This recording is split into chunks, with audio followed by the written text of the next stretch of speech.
This video will guide you through how VisionWorks, our next-generation life planning software, can take your financial planning business to the highest level. Thank you for your time today.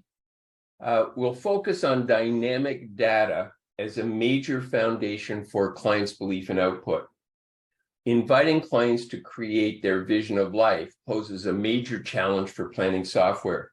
It must be completely open-ended, and it must mold to each client's unique vision. Virtually all planning software, except for VisionWorks, uses a static database. It's very easy to recognize this kind of software because when you're asked to enter data, there's a field to complete. This is an example of a static model. You can see that there are current and retirement fields for lifestyle needs, insurance premiums, etc. One of the easiest ways you can recognize a static database is to look at how the CSV of a life insurance policy is handled. With static software, you can't enter the projected CSV of the policy each year of the plan. Instead, you can enter the CSV and then apply a formula that will increase the value over time. All of the most widely used planning software in Canada and the US uses a static database because the software was originally constructed in the mid-90s. To replace the database would require a complete rebuild of the software, which vendors won't do. The problem with static software is that you can't easily change entries over time. Why is this so important? Static software forces clients to fit into its mold, yet every client is unique. VisionWorks uses a dynamic database that enables you to reflect your client's real-life circumstances and life path changes over time. Because of this dynamic approach, VisionWorks molds its entries to your client's dreams. You model their vision their way. Clients see their changing wants clearly reflected in the accurate dynamic plan. My favorite example is vacation entries. For example, clients may want to increase the amount they spend on vacations when they retire. So let's just increase the $5,000, let's say, to $10,000. But they're unlikely to be spending $10,000 inflated when they're 85 or 90. Ending an entry because it's unlikely to happen in real life has a significant impact on the rate at which retirement resources are consumed. So let's just bring that back to 80 and 75. And as we can see in this example, total income assets will actually be about $300,000 higher. If we assumed spending throughout their life, then at the end of their life, their income assets would be about $478,000. Now they're $783,000, which is actually 60% higher just because we're making a realistic assumption. By not making these kinds of changes, plan conclusions will be very misleading. By the way, we don't accept the argument that what isn't spent on vacations will be needed for other expenses such as healthcare. This may be true for clients who will just get by in retirement, but it's not true for clients who have large vacation budgets. The clients will have other expenses is just an excuse for software that's rudimentary. And if you go to medical expenses, for example, keep in mind that healthcare costs, medical expenses are tax deductible. Also, rules of thumb, such as reducing expenses by, say, 30% at a certain age, such as 76, and the go-go, age 65 to 75, slow-go, age 76 to 85, and no-go, age 86 and older concept, is completely arbitrary. Go to your municipal office and ask them to reduce your property taxes by 30% because you turned 76. Or call your general insurance company and ask them to reduce your car insurance premium by 30%. Let's go back to our vacation expenses. Most basic expenses, such as housing, don't change as we age. It's only discretionary expenses that change. So for the development of our proprietary dynamic database, Vision Systems received an SR&ED, Scientific Research and Experimental Development tax credit. You can't get these just for software development.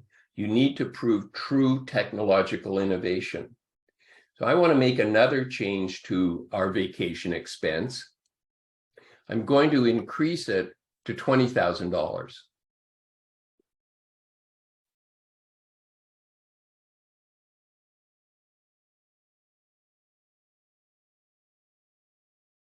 And you can see immediately what the impact is.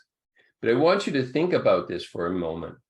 When we increased the expense, what that meant was that more money had to be drawn out of non-registered portfolios and risk, for example. And each year of the plan, taxes for both Bill and Sue had to be recalculated, which was done almost instantaneously.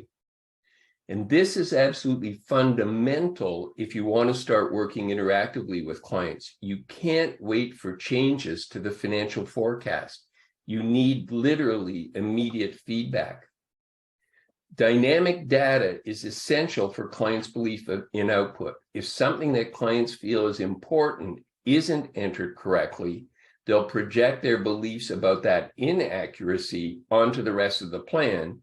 And without belief, clients will be reluctant to act on plan conclusions. I can recall doing a demo of VisionWorks several years ago. I was showing an advisor the ability to correctly model vehicles, including depreciating them and trading in the depreciated value against the next purchase. He started to laugh, and he explained that he'd presented a plan the previous evening, and the client asked, "Where are my car purchases?" The advisor replied that they were included in general expenses, but the client said that wasn't correct. Apparently, the rest of the evening was consumed with a conversation about the car purchases. They never got to a discussion of the client's investments, which ultimately was what the advisor wanted to discuss. When I present VisionWorks and talk about dynamic data, advisors often say that they can model changes by setting up different goals. But this is still a static database, and it relates to consumption, expenses. So I want to look at this from a different point of view when we talk about dynamic data. I want to look at it from an income point of view. So what I'm going to do is go to Bill, his career, and I'm just going to create a professional entry. Let's say Bill's a doctor. Now, Bill's in his 60s, so imagine just for a moment that he's much younger. So I'm going to extend that out in time. I'm also going to open the table. So Bill's a young doctor. He's making $150,000 now, and he expects in a few years to make $500,000. So I'm just going to go and change this. And what I want you to keep in mind is that what we've been looking at previously is what we call a step graph. So with the vacation expense, for example, we go along, we have our working years, we have the expense. And then as soon as we retire, there's an immediate change. We have more time. So our vacation expense just steps up. This is a step graph we're looking at now. But for many of the entries that you want to look at with people, they can actually change gradually over time. So you can put in an amount, some future amount, and then all you need to do is click the graph type button, and you've switched from a static step graph to a gradual graph. And you can tell the difference. Not only is there that nice smooth gradual increase, but also notice the inflated dollar line is nice and smooth, whereas the step dollar line has inflation line has little steps. So you can see how we can go back and forth easily between the two. Another example of dynamic data that I want you to keep in mind is the ability to change your province of residence over time. So what I've done is I've gone in, Bill and Sue are currently residents of Ontario. I've gone in and I've made them residents of BC starting in 2026 when they retire. So let's drill in and have a look at income taxes. So keep in mind that when we look at cash flow, we talk about sources and uses, and income taxes are one of our uses. Also remember that in the first year of a plan, we're prorating entries for the remaining months left in the calendar year. So it doesn't matter if you're starting a plan in January or starting a plan in December. And you'll notice here that taxes are just $1,100.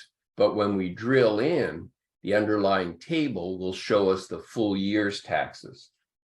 In any event, right now, they're residents of Ontario. So if I click provincial taxes, we can see Ontario taxes are being calculated.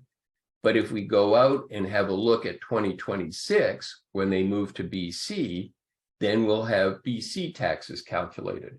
And you can make any number of changes. There's no limitation to how often clients might move. So let's go back again to our vacation entry. And the point that I most want to make today is that one of the issues that advisors have is thinking dynamically. You've been used to static software, and you literally need to force yourself to think dynamically. If an income or expense entry can change over time, you need to ask clients, do you see that changing over time? And if so, how? It's one of the reasons that planning must be done interactively with clients. Much of what we do in life is not static, it's dynamic. And only clients can suggest how their income and expenses may change over time. To take your financial planning business to the highest level, planning software must use a dynamic database. The ability to reflect real-life changes is essential for clients' belief in output. Thank you for your time. Book a demo. We'd be happy to show you more of VisionWorks' incredible features.